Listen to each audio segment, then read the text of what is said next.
tivemos a oportunidade de analisar, né, um conceito genérico sobre drogas, a sua classificação, os efeitos das drogas no sistema nervoso central, como que as diferenças, né, se são drogas depressoras, se são drogas estimulantes, se são drogas perturbadoras, o que cada uma delas produz. E isso eu acho que é interessante, quem ainda não baixou o arquivo, que eu disponibilizei no mês passado, se tiver interesse, que o faça. Quem não fez, quiser também ter acesso, eu posto uma vez mais, porque a gente se confunde muito, né? Uma droga como o LSD, que é perturbadora, com as chamadas anfetaminas, que são as estimuladoras. Embora todas elas tragam efeitos danosos, que alteram o funcionamento do sistema nervoso central, elas geram dependências e são fatores de muita preocupação pelos danos que produzem nos espíritos.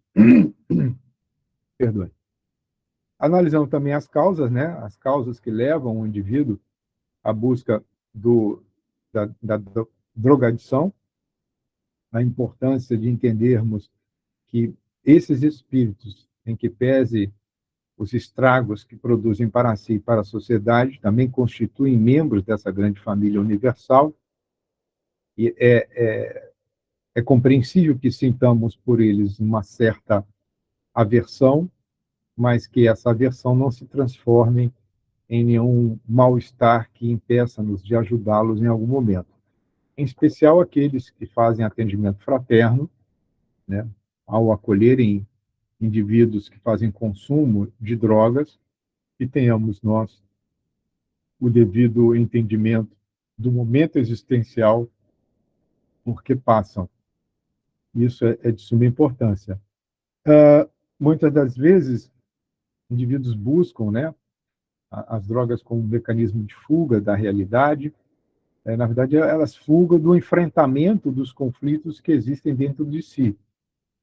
E a droga, porque oferece uma experiência diferente de senso-percepção e a sensação, né, de um certo prazer que o indivíduo experimenta durante o seu uso, o reuso é como que uma imposição do organismo.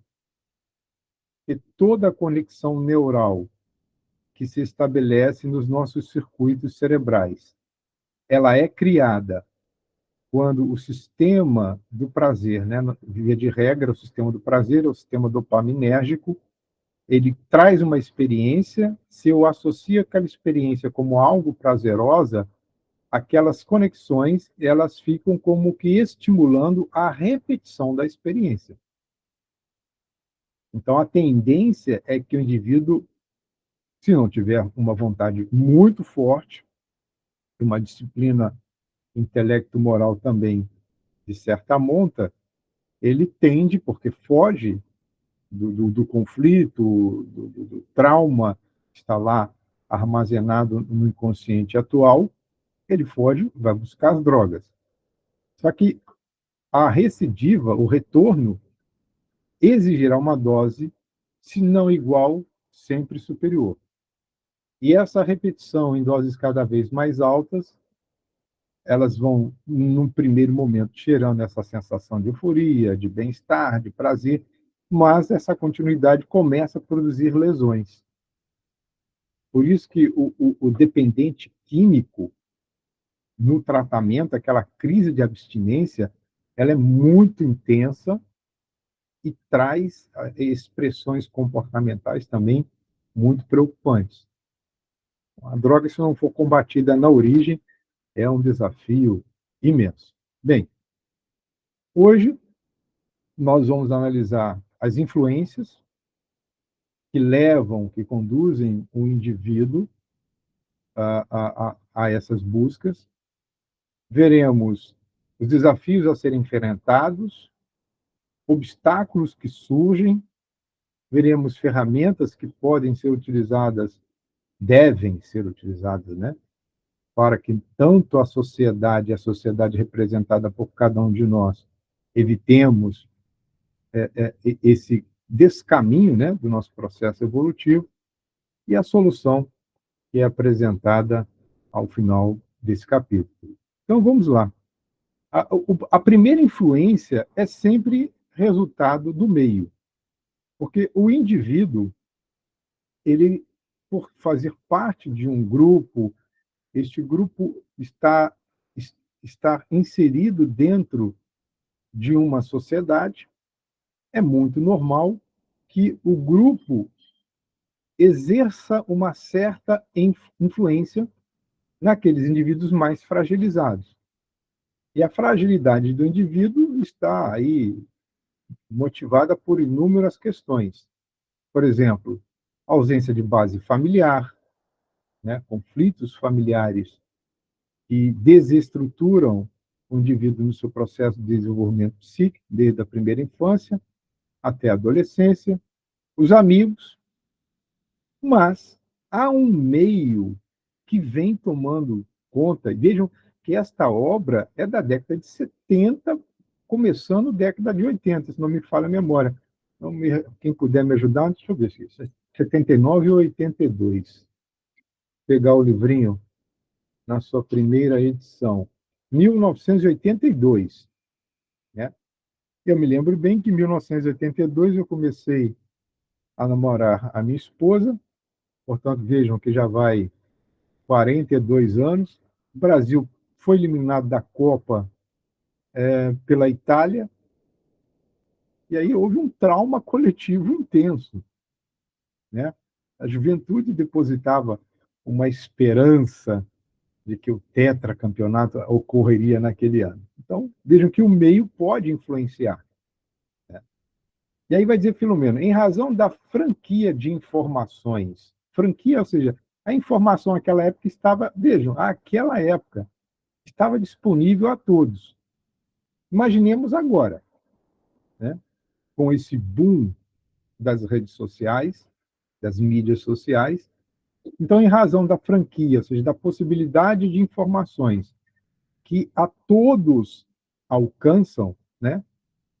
Agora, o indivíduo preparado ou não para ter acesso à informação, os meios de comunicação têm estereotipado as linhas da conduta moral e social. Eu gosto muito de assistir alguns recortes de entrevistas que jovens, e via de regra são jovens, estão vinculados a um processo. Quando eu falo, entendo, quando eu falo de política, não é de partido político. São jovens com muita inteligência, de ambos os espectros políticos, que fazem entrevistas com outros jovens, não para colocá-los uns contra os outros, mas para tentar perceber qual é o grau de maturidade do indivíduo ao aderir a este ou aquele pensamento político, filosófico, religioso. E pelas respostas que estes jovens recolhem, é impressionante o nível de despreparo, a adesão a determinadas correntes de pensamento, inclusive, como nós estamos falando a respeito das drogas, sejam elas lícitas ou não, essa adesão, via de regra, se faz por um encanto de uma ideia que a pessoa não a conhece em profundidade. Porque tem um certo indivíduo de projeção social que aderiu, é uma imagem que aparece constantemente, é exatamente essa maré de arrasto. Então a gente não para pensar. Eu posso ver determinado personagem na televisão ou determinada figura pública que diz o seu pensamento, mas quando a gente vai analisar bem, aquele pensamento ele não foi aderido pelo indivíduo, ele foi pago para dizer aquela mensagem. Então, os meios de comunicação têm estereotipado as linhas da conduta moral e social, de que todos tomam conhecimento e seguem com precipitação. Vejam, a precipitação é a aceitação prévia de um conteúdo que eu desconheço, não me interesso em conhecer e aceito por verdade como um estímulo que me chega por tal representante de um meio artístico, de um meio cultural, e ainda há, como bem foi colocado, aqueles que aceitam para ser incluídos no grupo social. Na Alemanha, porque a Alemanha ela fez, como a Europa agora está vivendo isso é um processo muito complicado de mudança de estrutura cultural. Ela abriu as portas para um processo de migração descontrolada e há grupos de adolescentes que estão mudando sua perspectiva religiosa porque os seus amigos agora são adeptos de uma determinada religião. E para que eles não vejam excluídos da presença dos amigos que optaram por um outro caminho, eles agora estão se convertendo. Mas é interessante nós fazermos uma observação. Já que somos amigos, por que, que o outro não pode me aceitar como sou? Por que, que o outro tem que exigir que eu opte por uma linha de pensamento, seja político, seja religioso, seja econômico, igual a dele? Então, há muitas questões que estão ocorrendo hoje no mundo que ocorrem justamente por isso. A adesão, porque eu tomo conhecimento de uma determinada experiência cognitiva ou sensorial, mas eu não faço nenhum juízo de valor a respeito dele. E aí eu vou, de forma precipitada, entrando nesse bonde da loucura em que se encontra a nossa sociedade. E as pessoas estão desaparelhadas de senso crítico. Essa imagem que nós colocamos é uma imagem, é um cartoon que por si só traz inúmeras considerações. Observem bem, há uma imagem na TV que é replicada na tela do celular, que induz o indivíduo ao consumo de um determinado produto. Então, o produto está na TV, no celular e nas mãos. Observem que as cores do produto, da propaganda, estão replicadas no indivíduo e no seu ambiente.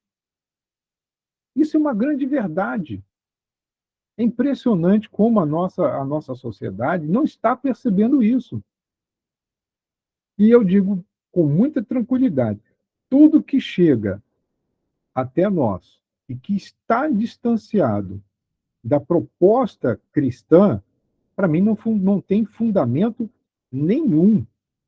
Pode ser quem for que estiver divulgando, pode ser quem for que estiver prometendo, eu não embarco nessa aventura.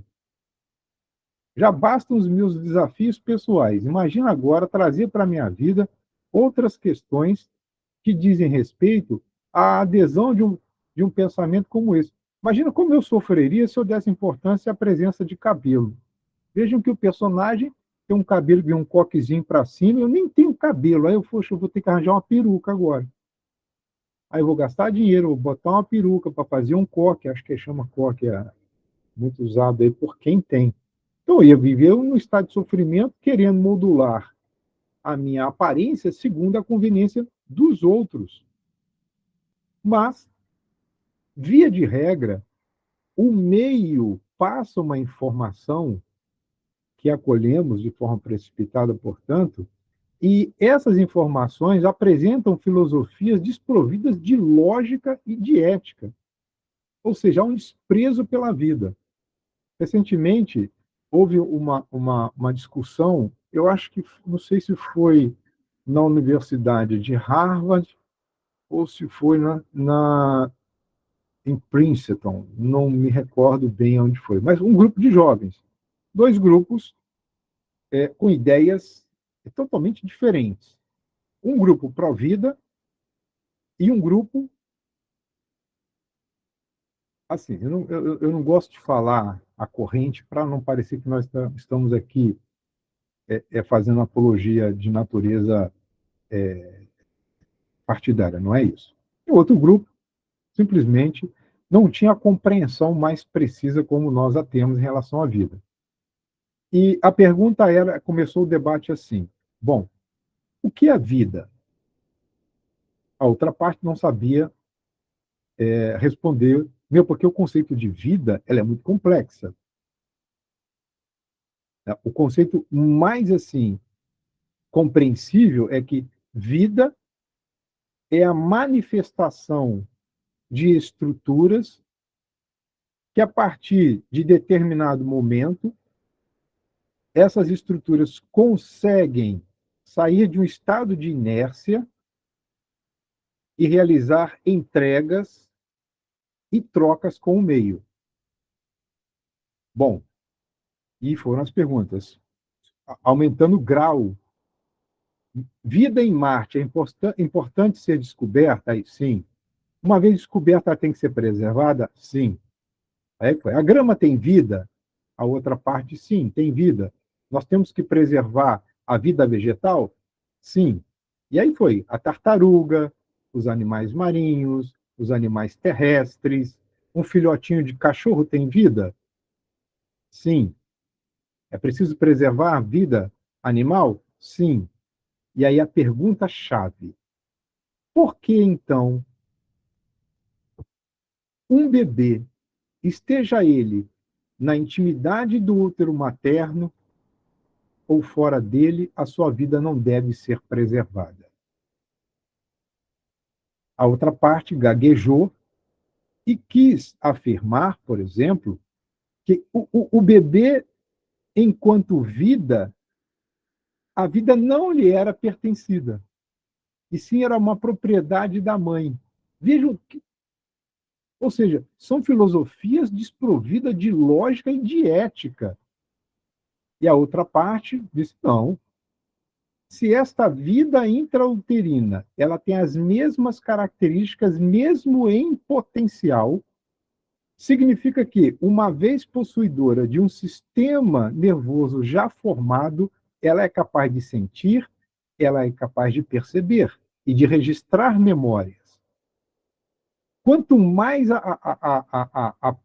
o pró-vida avançava na sua lógica e na ética, mais a outra parte perdia os seus argumentos e aumentava o seu descompasso emocional. E o ápice foi quando a discussão entrou no campo da moral. E aí a outra parte simplesmente abandonou o debate. Então essas filosofias elas desprezam a vida. Bom, se eu desprezo a vida, a minha vida também ela é desprezível. Porque a partir da leitura que o indivíduo faz dos seus desafios existenciais, e porque talvez ele não entenda que esta atual existência é um recorte de uma imensa linha do tempo, ele passa a desprezar a si mesmo também. Por isso há uma ausência de valores ético-morais. E esta forma cínica de perceber uma existência é a grande fomentadora da violência e da corrupção. Por que indivíduos se corrompem? Porque não querem medir o esforço para a conquista. Querem conquistar sem esforço. Querem atingir sem gasto de energia. Os meus pais sempre me diziam: a, a, a coisa mais importante para a pessoa é ter a justa medida do valor das coisas. Então, se você compra um celular e este celular é o resultado de inúmeros meses de trabalho e de dedicação, o seu zelo, o seu cuidado é muito maior do que aquele celular que lhe é entregue como um presente. Embora o presente traga uma carga afetiva, se o indivíduo for responsável, ele vai ter o devido zelo. Mas o valor das coisas é medido pelo esforço empreendido para conquistá-lo. Quando eu não tenho nenhum valor ético-moral, eu me sinto bastante influenciável pelo meio que possa pensar da mesma forma e me oferecer aquilo que eu tenho dificuldade em aceitar ou de receber. Esses grupos, essa mídia hoje, já naquela época, né, apresentava uma perspectiva deturpada do significado dos ideais da beleza, das artes, da ciência. Aí, como não é o nosso objetivo do encontro, aqueles que se sentirem estimulados, estudem um pouco a respeito do pós-modernismo e das chamadas teorias críticas. Eu sempre digo, a gente tem que ler de tudo para reter o que é bom, mas o resultado dessa teoria crítica e do pós-modernismo é o que nós estamos vendo hoje. Uma sociedade de minuto. Você faz um vídeo, você ganha milhões de curtidas, você se destaca em uma fração de segundos e você vai usufruir daquela onda para alcançar o seu primeiro, talvez, segundo milhão. Vocês têm ideia de que uma pessoa que produza 1,5 milhão de seguidores, ela é capaz de tirar, a partir do contrato que faz com determinadas empresas, que também se vendem ou procuram vender os seus produtos, sem qualquer preocupação com a ética, com a estética, com a arte que dignifica, não se preocupando, inclusive, se aquele produto ele é cientificamente responsável. E produto responsável cientificamente é aquele que não leva para o indivíduo problemas na sua saúde. Uma pessoa chega a ganhar R$ 80 mil por um vídeo curto de 30 segundos anunciando aquele produto, aquela outra ideia. Desde que pague bem, existem pessoas que se vendem. Então, a corrupção, ela não está somente associada ao desvio de verbas públicas. É a corrupção que faz com que o indivíduo, que antes pensava de uma forma, agora passe a pensar de outra, porque há um incremento no seu patrimônio para que ele mude de opinião e passe a defender aquele que paga mais. Os reflexos disso para o espírito, talvez nós não estejamos mensurando da maneira correta. Então, o que isso tem produzido? Uma sociedade onde há um nível de incompreensão entre ideias, ou seja, uma ideia não se encaixa na outra, portanto, não se encontra um denominador comum capaz de gerar o entendimento que deveria existir entre todos nós. Aí eu penso de forma diferente. Excelente. Eu, já de algum tempo, por exemplo, em algumas redes que eu uso, eu parei simplesmente de postar. Eu tenho o meu pensamento, eu manifesto agora cada vez menos esse meu pensamento. Quando eu faço, eu procuro colocar uma espécie de humor, ou tem a fonte de onde os dados são apresentados, para mostrar, por exemplo, a hipocrisia dessa mídia. Só que eu tenho uma pessoa que eu quero muito bem, e ela entra com os comentários extremamente deselegantes e agressivos. Eu falei assim, bom, se este indivíduo que eu quero bem ainda não entendeu, eu vou parar de postar. É preferível o meu silêncio na mídia, que a mídia não representa nada para mim, não estou a cata de seguidores nem de likes, e seguir a minha vida, e viver bem com essa pessoa, é um amigo, só que a maneira como ele se manifesta é dessa forma, eu só posso pensar da maneira que ele. Isso, cada vez mais, gera um estado de incompreensão que domina a nossa sociedade. Eleva as tensões entre pessoas da mesma família, entre amigos, e vejam, isso foi pontuado em 1982. mas que ainda está extremamente atual. O egoísmo desses processos influenciados por essa empresa midiática, infelizmente, a maioria delas elas são compradas a peso de ouro, porque para defender ideias e não a verdade, uma ideia nem sempre é a expressão da verdade, né? Então, o egoísmo, que hoje está como que uma espécie de vírus social, vai responder pela inconformidade ou o inconformismo. Ah, eu não me conformo com fulano estar na posição que se encontra.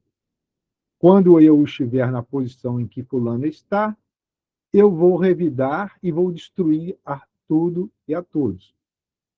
Então, são indivíduos cuja a origem desse tipo de comportamento, a fonte, é o egoísmo, que no Evangelho segundo o Espiritismo nós vamos perceber o egoísmo e o orgulho, desculpe, são as duas chagas da humanidade. Está aí. Então, o egoísmo gera inconformismo, prepotência, essa volúpia dos sentidos, ou seja, eu quero usufruir de tudo, não me preocupando nem um pouco com o que o outro vai estar experimentando. Quando o indivíduo faz uso das drogas, volto a dizer, há fatores que transcendem o que nós estamos aqui apresentando como pensamento de Filomeno, que trazem eventos, né, ressonantes lá das últimas encarnações. O jovem que mergulha no mundo das drogas, quando ele vê essa perspectiva de experimentar o prazer que a droga lhe oferece, ele não está pensando nos pais. E se eu não estou pensando no sofrimento do meu pai, no sofrimento da minha mãe, é a manifestação do egoísmo num nível ainda não percebido. Portanto, eu fico indiferente em relação ao próximo. Quando uma pessoa faz uso de entorpecente ou de uma droga lícita e vai dirigir o seu veículo, ele está assumindo o risco de produzir danos materiais, danos corporais e até mesmo põe em risco a vida sua e a do próximo. Então, ele não está preocupado com o próximo. E essa ausência de preocupação com o próximo está presente no egoísmo. Então, a evangelização, ela precisa também passar por esse nível de abordagem junto aos seus educandos. Fazendo esse paralelo, se eu sou adepto do pensamento cristão, pelo Espiritismo, por que eu vou recorrer às drogas? Por que nós, homens e mulheres maduras e maduros, fazemos uso de determinadas substâncias e, mesmo percebendo que não estamos em condições, tomamos a direção dos nossos veículos, num ato de extrema irresponsabilidade? É o egoísmo que está por detrás dessa conduta. E vivemos também esse comportamento social, onde desconfiamos de tudo e de todos, por causa do medo, entregando-nos a excessos, fugindo à responsabilidade por meio das drogas. Então, tudo começa com a aceitação de uma influência, de aceitação de uma proposta que não passa por um senso crítico, e senso crítico é aquele que vai colocar, né, numa balança os conteúdos propositivos e o conteúdo cognitivo que eu já adquiri, que baliza as minhas escolhas. Opa, isso aqui eu não vou por esse caminho. Isso aqui dá para aceitar em parte. Isso aqui eu posso recusar totalmente. Se eu não faço esse filtro, se eu vivo de uma forma egóica, egoísta e egotista, Se eu não busco um denominador comum, todos e todas passam a constituir obstáculos, inimigos, fontes de insegurança, e eu vou desconfiar de todas as pessoas. Bom, mas quando eu estou no meu mundinho da minha experiência alucinatória, na minha viagem astral, resultante da droga que eu faço uso, imaginemos que a alta corte deste país autoriza a posse de 40 gramas.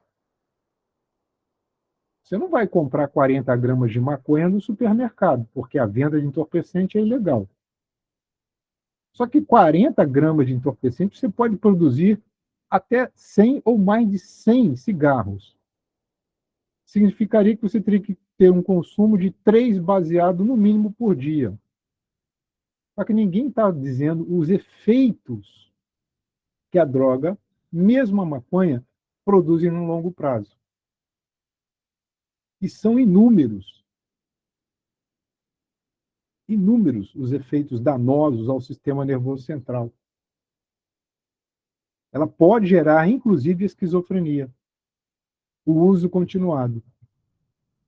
E a depender da intensidade e da concentração, em questão de anos, os primeiros sinais da esquizofrenia começam a surgir. E a discussão é, não, vamos mensurar qual é a quantidade. Mas não fomos nós aqueles que participamos dessas decisões. É lei, tudo bem, será cumprida. Aqueles que deram espaço é que responderão. De nossa parte, compete-nos esclarecer, orientar, acolher, a fim de que, embora isso seja permitido, as pessoas que nos procurem sejam aclaradas para que não usufruem dessas possibilidades. Então, além do meio que é pernicioso, esse meio midiático, o meio das comunicações, existem também aqueles que eu chamo de os amigos da onça. Um personagem, né, os mais antigos já ouviram falar desse personagem que vem lá da região sudeste, e Filomeno vai falar, né, sobre o porquê que este meio, em especial o meio político, o meio empresarial, o meio religioso, porque, via de regra, falta para nós referências. Falta para nós referências. Ou seja, essas lideranças nobres, via de regra, elas estão entrincheiradas em outras perspectivas, de fazer do povo simplesmente uma massa de manobra. E como faltam essas lideranças nobres, né, com expressivas exceções, vai dizer Filomeno, o indivíduo tomba nas redes bem entretecidas por esses falsos líderes carismáticos de natureza meramente passional. Teve uma liderança que até hoje gera impacto na nossa sociedade, foi uma liderança muito positiva para o nosso país, Ayrton Senna. Tinha problemas de natureza pessoal, sim, mas a fala dele, o discurso dele, o comportamento dele eram sempre alinhados. Na questão da persistência, na questão do engajamento na tarefa que tem que ser realizada, a emoção que ele levava para a população quando ele representava o nosso país, colocando a nossa bandeira no ápice.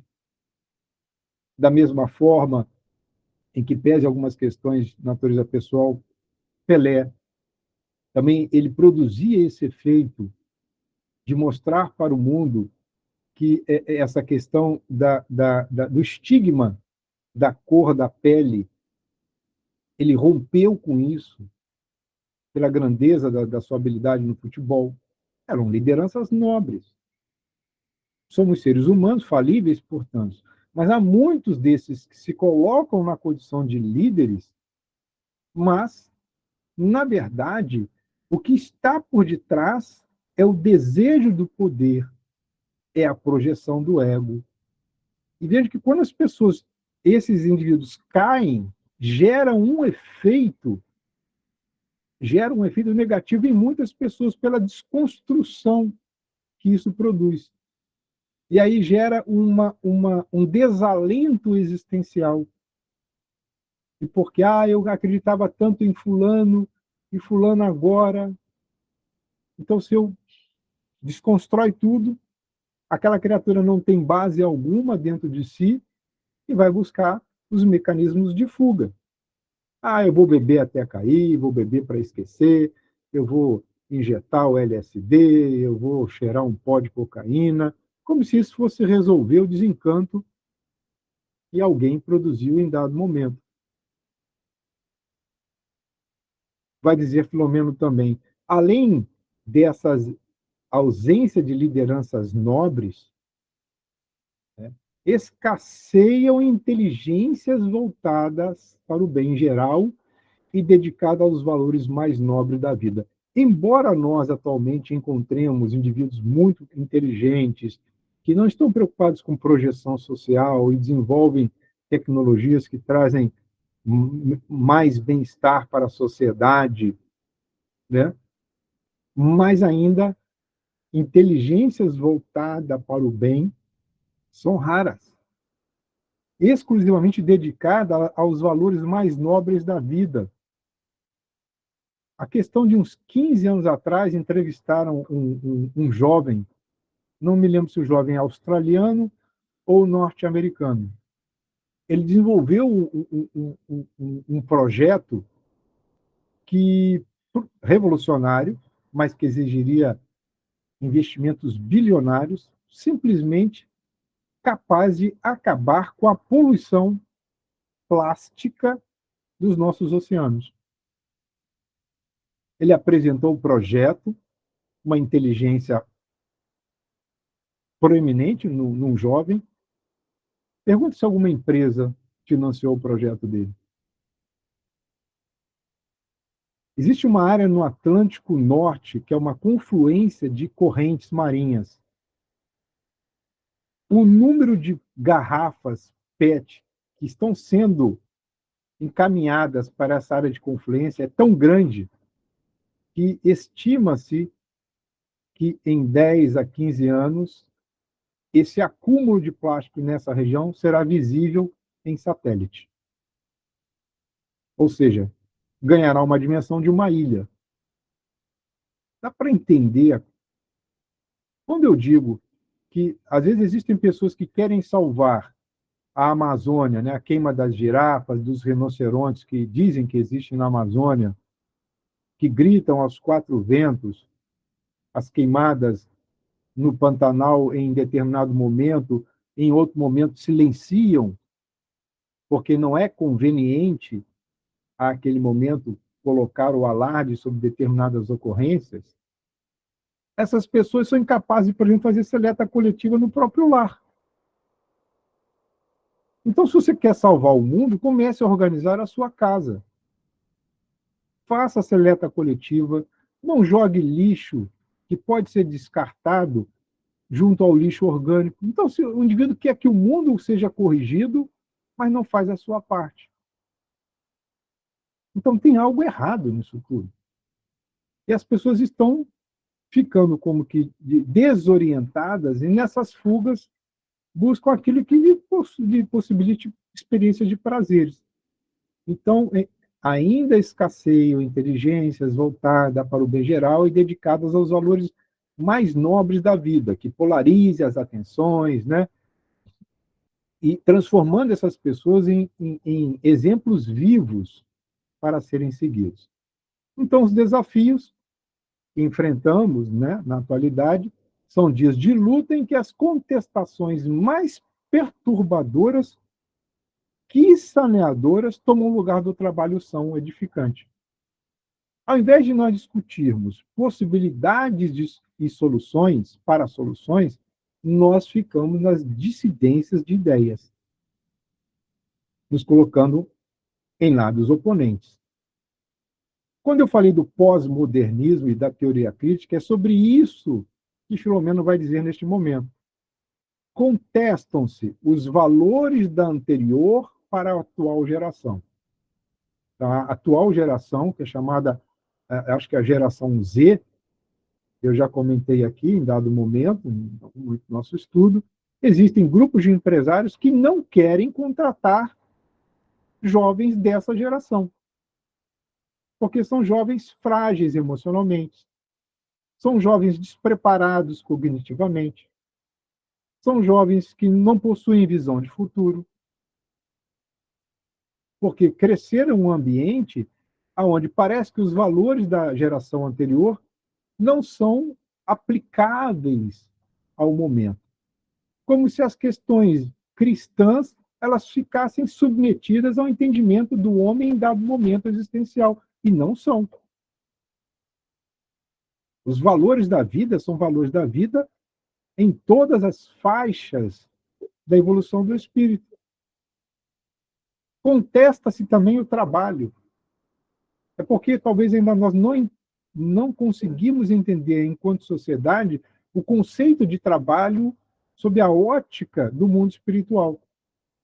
Por que em uma experiência reencarnatória nós ganhamos pouco? Pode ser que na anterior eu tenha tido muito e não soube utilizar este muito, então eu venho com restrição para que eu me desapegue das questões de natureza material? Não sei. Então contesta-se o trabalho. Para que trabalhar tanto? Embora existam empregos que exigem cargas horárias escrachantes, é lógico, escrachantes, é lógico. A ética parece que perdeu o rumo, o conceito de vida, e isso exige de nós, enquanto indivíduos, elevadas doses de tolerância e compreensão, a fim de que sejam evitados os radicalismos de parte a parte, tanto de um lado quanto de outro.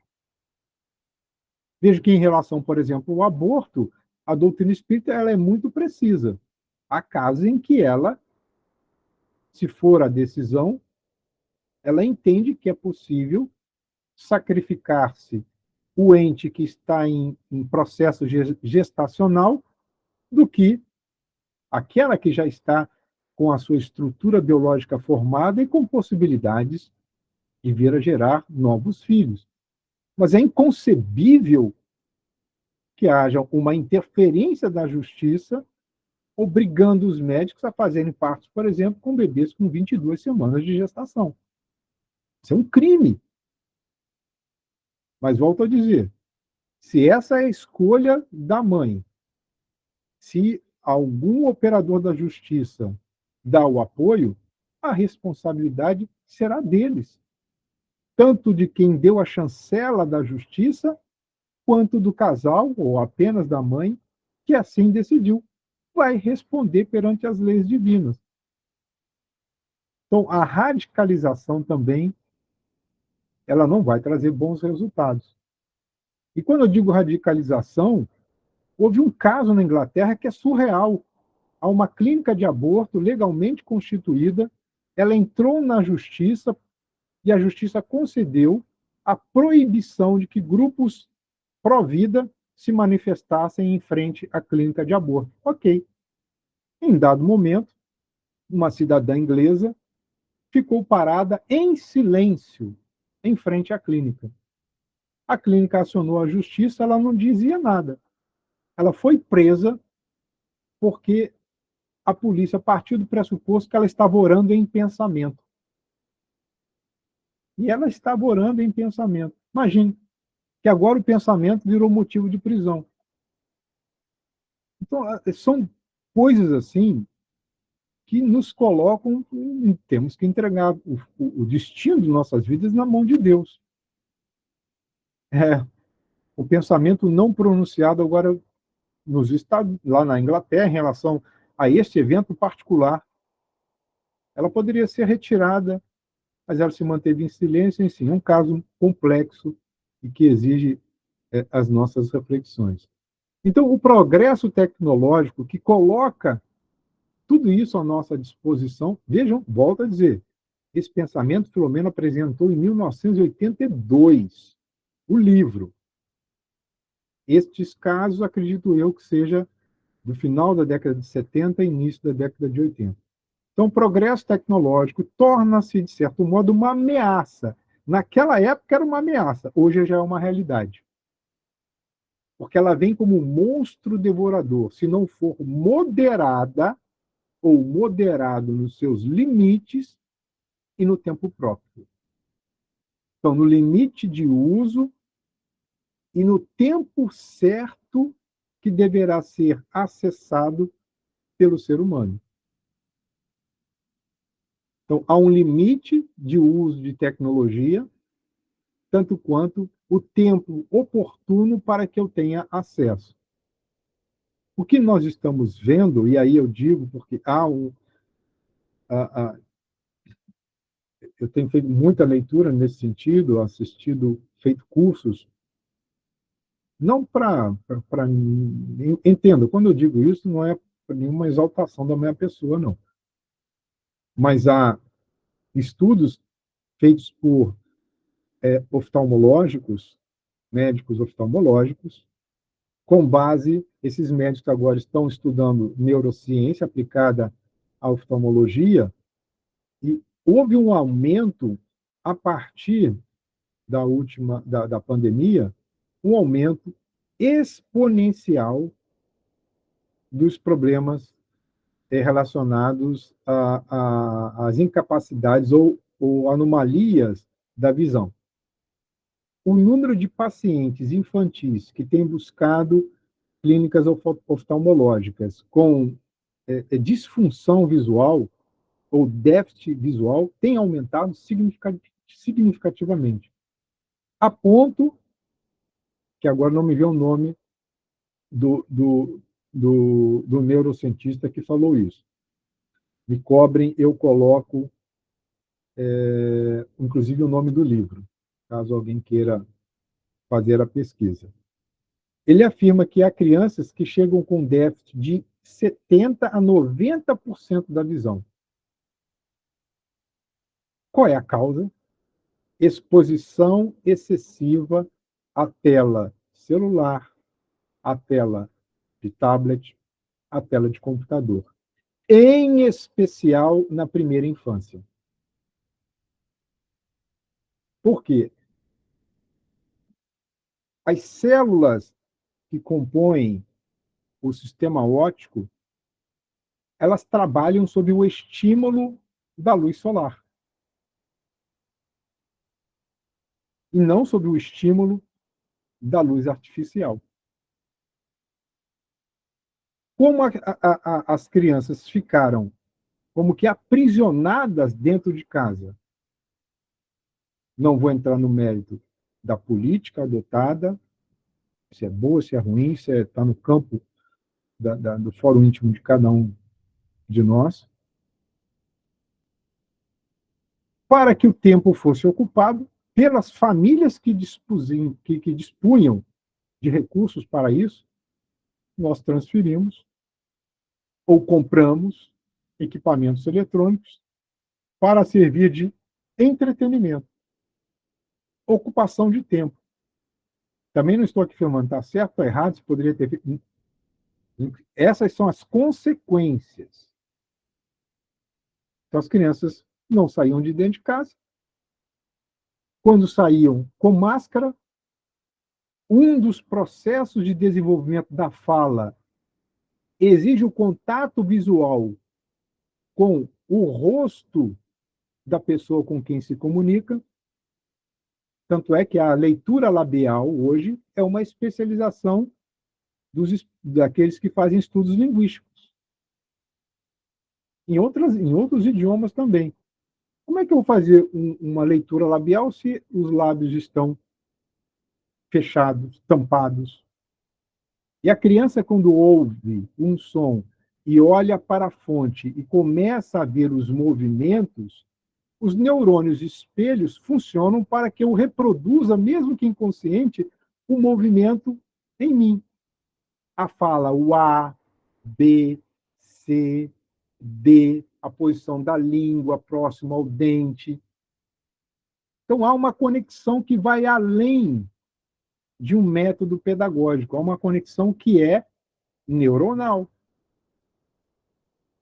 Então, o progresso tecnológico é uma ameaça, esse monstro devorador, se nós não tivermos ou não dermos atenção para os limites do tempo de acesso e o tempo psicológico necessário para que o indivíduo adquira uma maturidade para fazer o contato com ele. Daí, diante de todas essas possibilidades, afirma Filomeno, os homens separam-se, distanciados pela luta que empreendem, portanto, a gente briga por política, mas nós nos unimos pelas necessidades dos jogos do prazer. Eu me distancio pelo futebol, me distancio pela política, mas vamos beber junto. Vamos fumar junto. Vamos cheirar junto. Na hora da discussão, a gente separa na hora que aquilo que envolve apenas a parte sensorial, que gera prazer, opa, vamos estar juntos.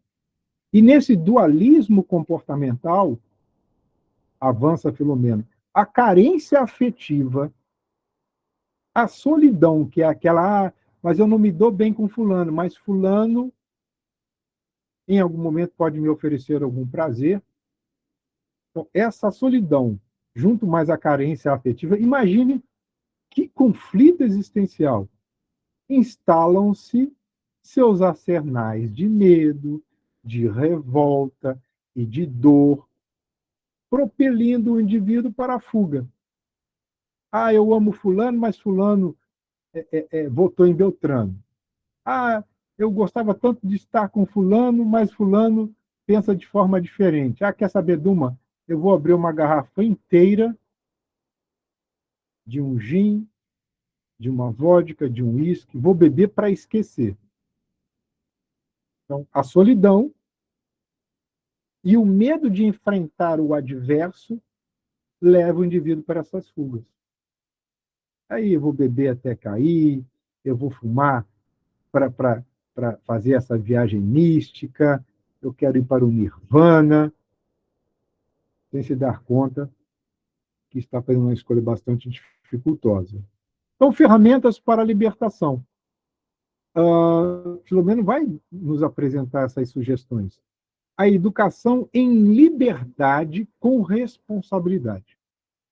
E como educação é mudança de hábito, o que menos eu tenho visto hoje é uma sociedade com hábitos diferentes. Essa semana eu comentei ontem com a Ana Lúcia, eu ia para o trabalho, passo sempre em frente a uma escola estadual, 3 jovens, não devia ter 16 anos, todos 3 fumando cigarro, portanto, já intoxicando o organismo. E um deles disse assim, pá, não sei, que é a linguagem tribal, que eu tenho dificuldade de entender. Eu penso que em algum momento vai sair uma tecla SAP com tradução simultânea para a gente entender o que é que o outro está dizendo, mas eu desacelerei o passo e fui prestando para ver se eu conseguia pegar. Resumo da ópera. O mais velho, pelo menos era o mais alto, talvez não o mais velho, dizia, segundo o meu entendimento, de que ele tinha recebido uma proposta do chefe da Boca do Fumo para que ele largasse a escola, que ele estava perdendo o tempo dele, que não ia para lugar nenhum, e trabalhasse para ele. Ele ia vender, talvez, essas 40 gramas de maconha, que é permitido, para que o indivíduo saia dali na posse e não seja preso nem condenado, e alertar quando a presença da polícia. Bom, então a escola está fazendo que papel, se não consegue suplantar essas questões?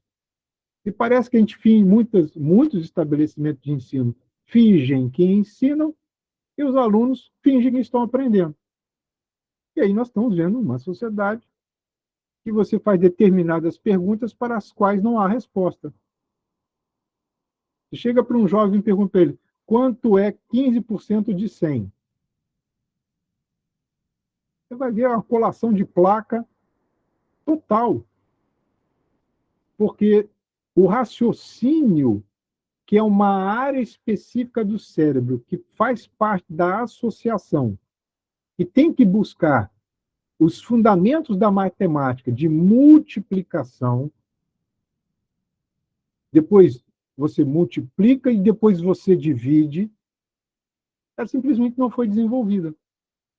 Quando nós ensinamos as operações fundamentais da matemática, é muito mais do que um programa de uma matéria a ser cumprida.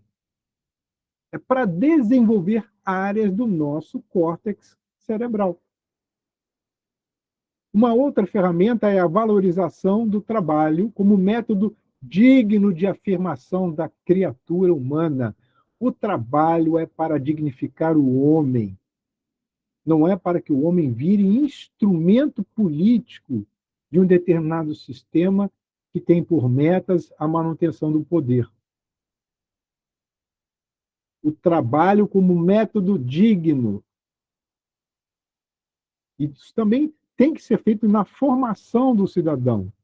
Uma orientação moral segura dentro do lar e na escola. Só que a escola, via de regra, não tem essa preocupação.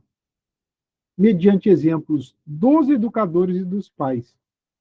Eu me recordo, na minha época, quando eu fiz o 2º grau, eu tinha um professor de biologia que eu não tinha a menor simpatia por ele.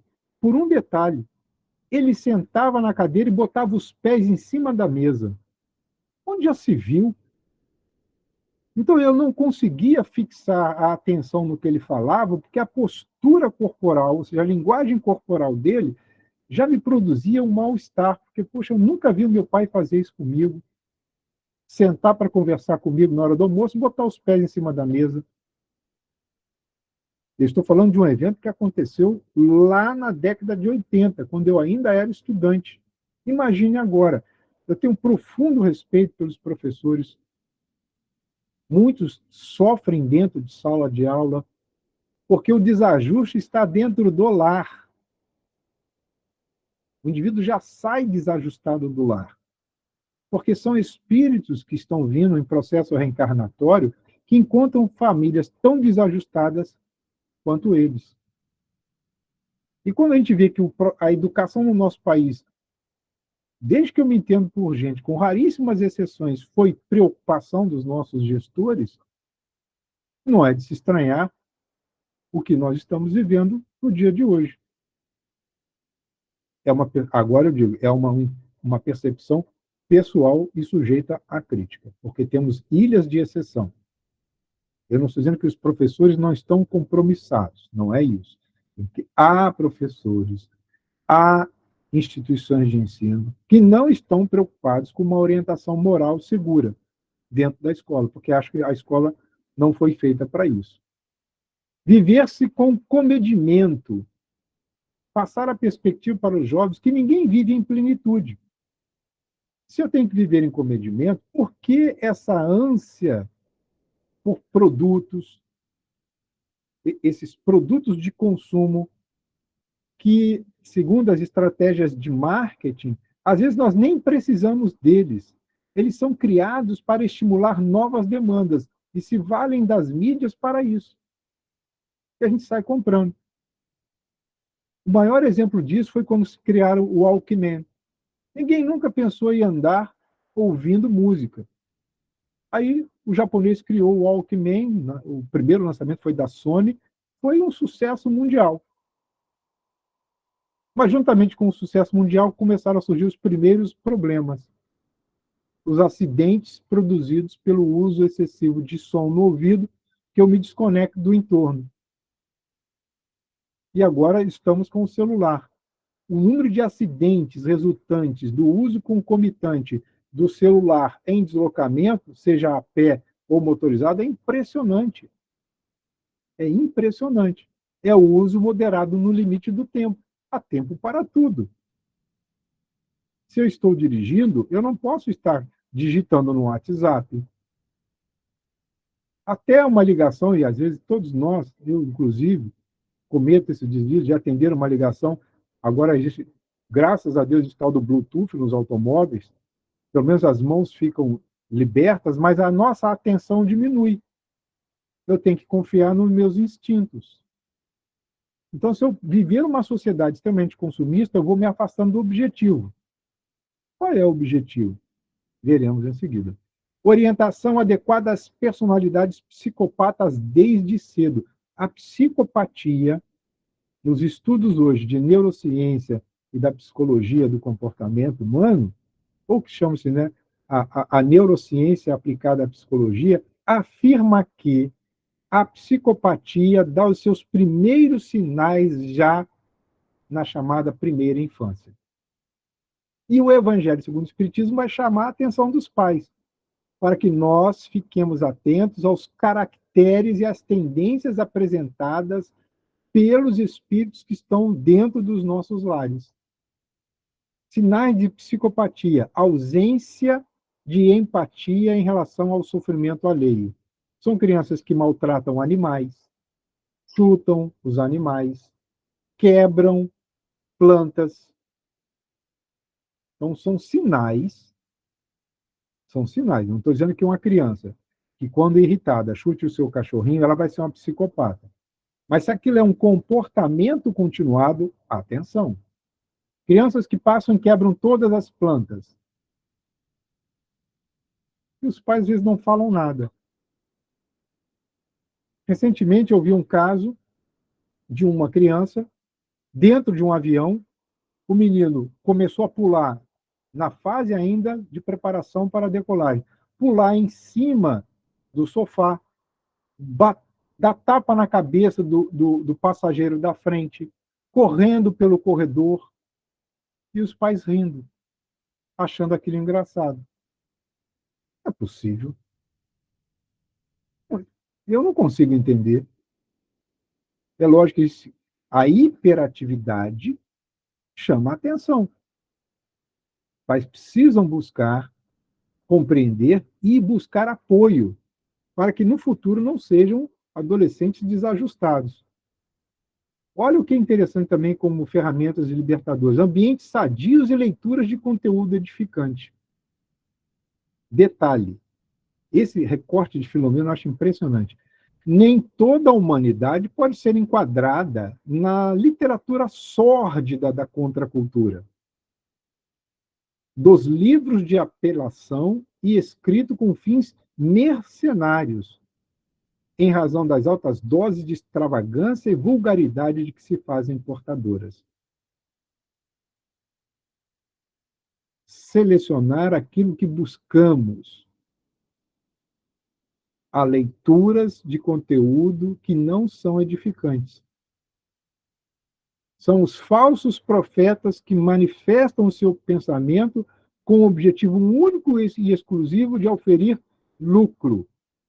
E, às vezes, vendem a sua fala, os seus vídeos, os seus livros, sem nunca terem experimentado, nunca terem vivenciado aquilo que estão propondo.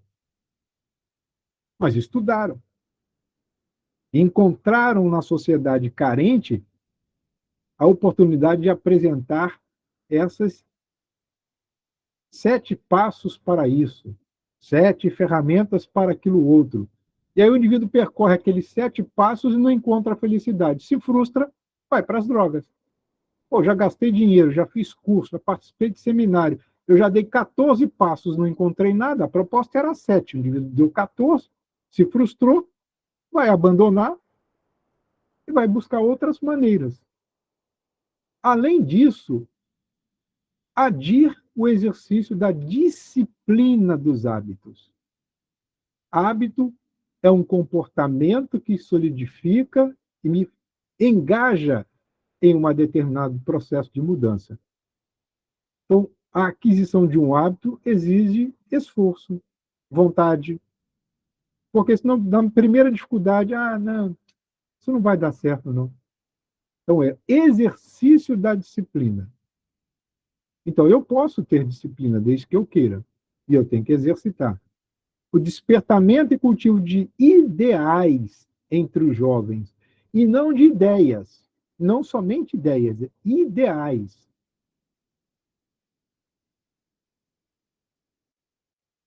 perguntei a um jovem lá no local de trabalho, aonde que ele queria estar nos próximos, daqui a 5 anos. Não soube responder. Não tinha nenhum planejamento existencial em um futuro curto de 5 anos. A maioria fez, não, sou muito jovem para pensar nisso. O ideal, um ideal, quando alimentado, você começa a trabalhar a estrutura que Jorge André chama de superconsciente. É o estímulo do vir a ser. São áreas nobres do córtex frontal que podem ser trabalhadas a partir do momento em que eu crio o meu futuro em estado de potencial e começo a envidar os esforços para, quando lá chegar, eu tenha realizado aquilo que eu idealizei no passado. A mente preenchida com o ideal não vai estar à cata de satisfação de prazer imediato. Porque o prazer dele é um prazer de futuro. E se esse prazer de futuro estiver associado ao conhecimento espiritual da vida, portanto, à anterioridade e à permanência do ser após a morte, isso ajuda e muito. Mas para que essas ferramentas sejam aplicadas, nós vamos vencer, temos que vencer alguns obstáculos. Daí, Filomeno nos apresentar que, quanto mais for materialista a comunidade, vejam que o processo de transformação começa no indivíduo, que modula pequenos grupos constituem comunidades, essa comunidade impacta na sociedade, que transforma a cidade, que modifica o Estado, que impulsiona o país. O problema é que as políticas atuais elas estão preocupadas em mudar o país sem mudar o indivíduo. Então, vem tudo em positivo. Up, down. Cima a baixo. E a gente vai engolindo essas propostas que não encontram ressonância no nosso íntimo. Se for uma sociedade materialista, e quanto mais materialista, mais consumidora e desequilibrada serão os seus membros. Determinadas marcas, elas são objetos de consumo. Em especial, aquelas que dão àquele que a possui um certo status dentro do seu grupo social.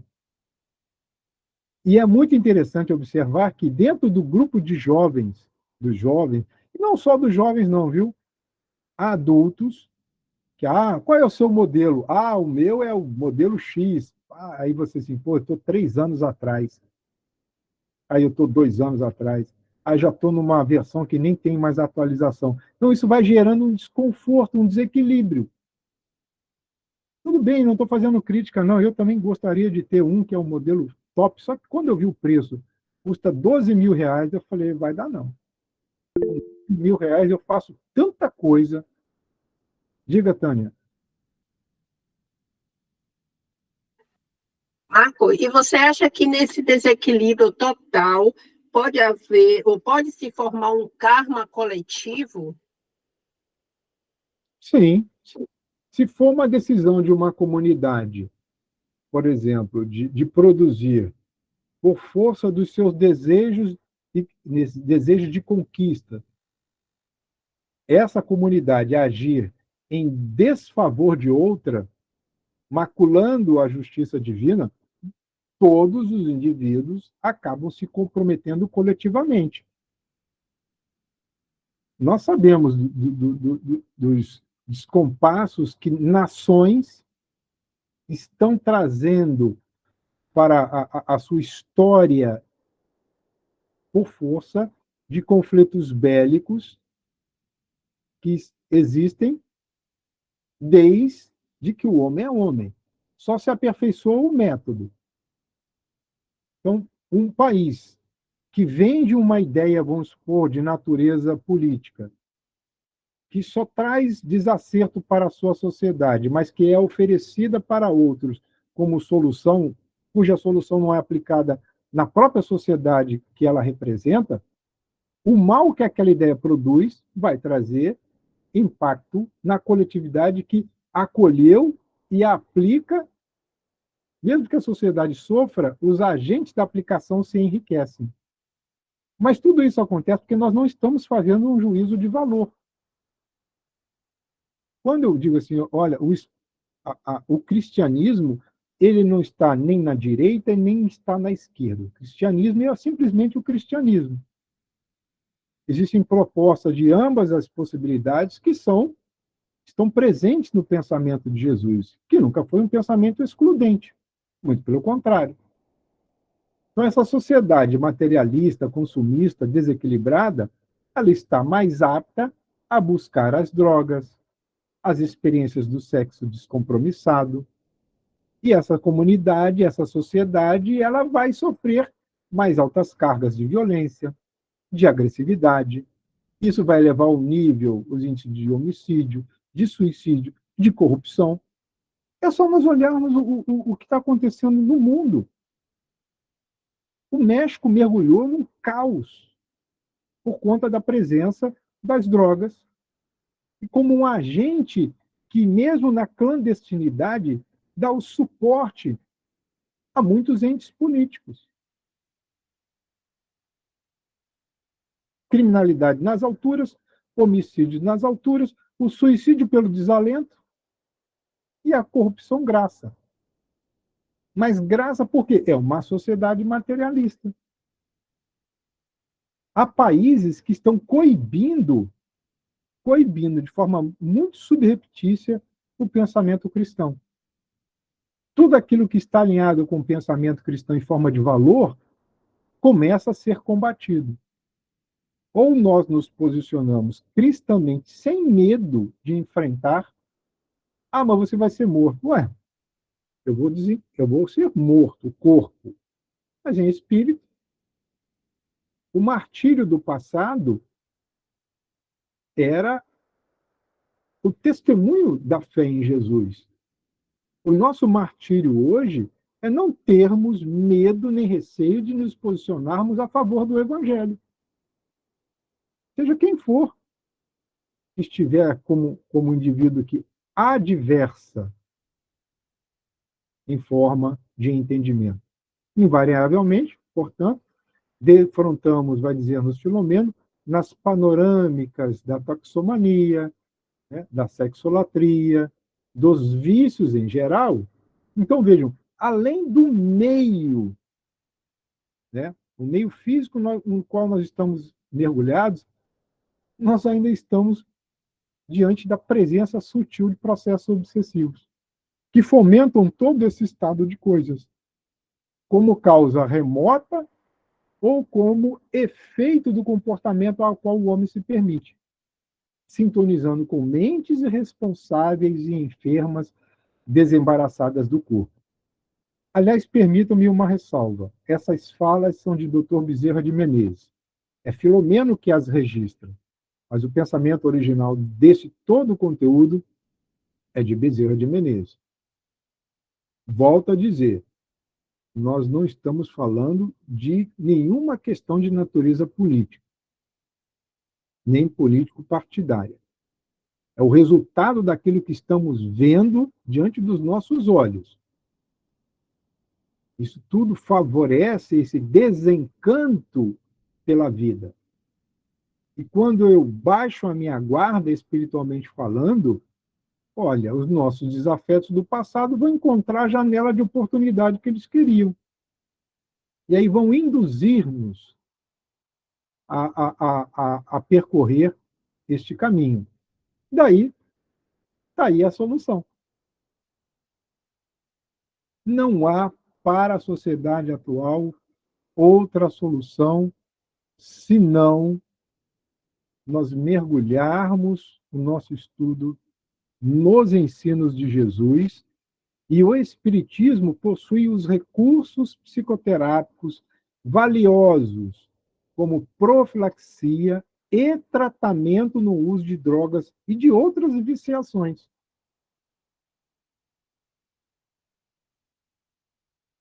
Vejam, profilaxia.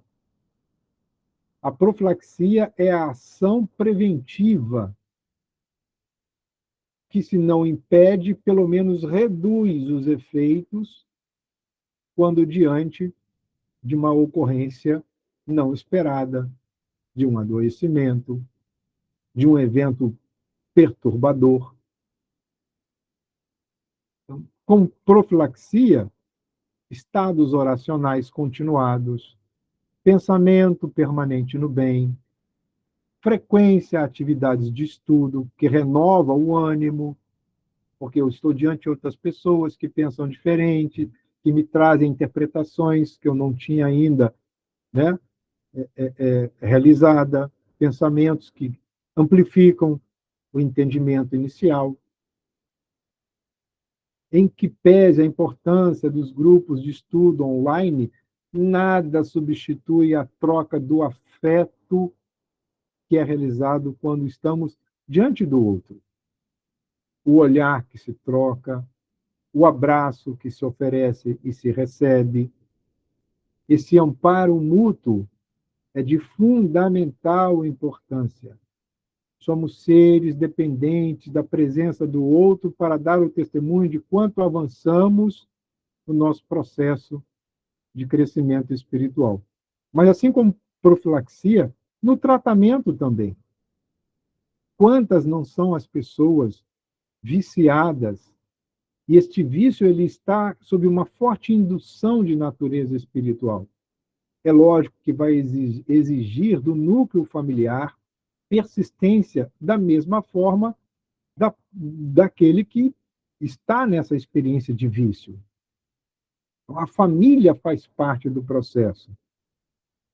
Então, pode ser um vício de natureza física, mas pode ser um vício de natureza afetiva, um vício de natureza comportamental, de natureza de valores, portanto, moral.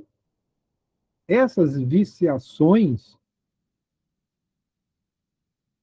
para essas viciações, o Espiritismo possui recursos valiosos. Valiosos.